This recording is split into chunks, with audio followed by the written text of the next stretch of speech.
Good evening all.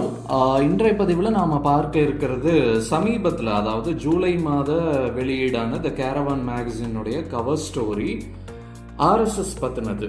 அதாவது காகிதங்களில் இல்லாத RSS அப்படிங்கிற ஒரு நீண்ட நெடிய ஒரு புலனாய்வு இதழியலை பத்திரிகையாளர் அம்ரிதா சிங் எழுதியுள்ளார்.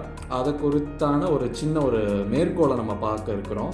இந்த ஒரு 20+ பக்கங்களுடைய இந்த கட்டுரையில் மூத்த வழக்கறிஞர் பிரசாந்த் பூஷனின் ஒரு மேற்கோள் உள்ளது. அதை நான் அந்த ஆங்கிலத்தை நான் இப்போ மொழிபெயர்ப்பு செய்திருக்கிறேன். அதில் அவர் என்ன சொல்கிறாருன்னா, இந்தியாவில் இருக்கிற அனைத்து நான் கவர்மெண்டல் ஆர்கனைசேஷன்ஸ், என்ஜிஓக்கள், இன்ன பிற அமைப்புகள் எல்லாமே பதிவுகள் செய்யப்பட்டது தான். இந்த பதிவுகள் செய்ததுனால அது அரசியலமைப்பு சட்ட விதிகளுக்கு உட்பட்டும் அது வருகிறது.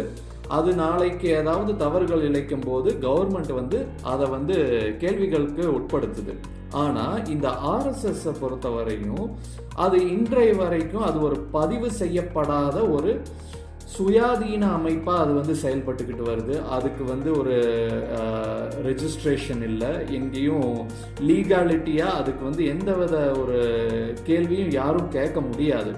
ஆனால் இருந்தாலுமே இது ஒன்று மட்டுமே பதிவு செய்யவில்லை அப்படிங்கிறத மட்டுமே ஒரு தகுதியாக எடுத்துட்டு அந்த அமைப்பை யாரும் எதுவும் கேட்காம இருக்கணும்னு அவசியம் இல்லை அப்படின்னு இந்த மூத்த வழக்கறிஞர் பிரசாந்த் பூஷன் அவர் சொல்றாரு.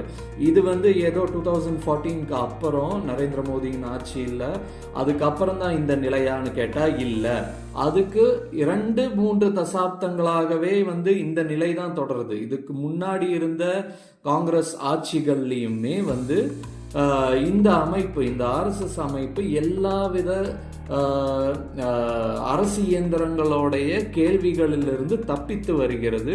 அது பதிவு செய்யவில்லை அப்படிங்கிறதுக்காகவே அந்த ஒரு இம்ப்யூனிட்டியை வச்சு இவங்க இவ்வளோ நாளாக எஸ்கேப் ஆகிட்டு வர்றாங்க அப்படிங்கிற ஒரு இதை இவர் சொல்கிறாரு. இன்றைய தினம் டெல்லியில் கடந்த ஆண்டு திறக்கப்பட்டிருக்கிற கேஷவ் குஞ்ச் அப்படிங்கிற டெல்லி மாநில தலைமையகம், ஆர்எஸ்எஸ் உடைய அதிகாரப்பூர்வ தலைமையகம், அந்த கட்டிடங்கள் அதுக்குள்ளே இருக்கிற உப அமைப்புகள் எல்லாமே இன்னைக்கு வரையுமே அன்ரெஜிஸ்டர்டு ஆர்கனைசேஷனாக செயல்பட்டுக்கிட்டு வருது.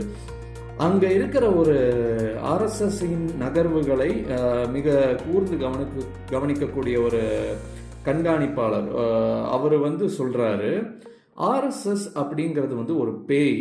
அது என்ன வேணாலும் செய்யும், நமக்கு அதை பற்றி எதுவுமே தெரியாது அப்படிங்கிறத அவர் இந்த கட்டுரையில் குறிப்பிடுகிறார். நன்றி. மீண்டும் ஒரு புதிய காணொளியில் சந்திப்போம்.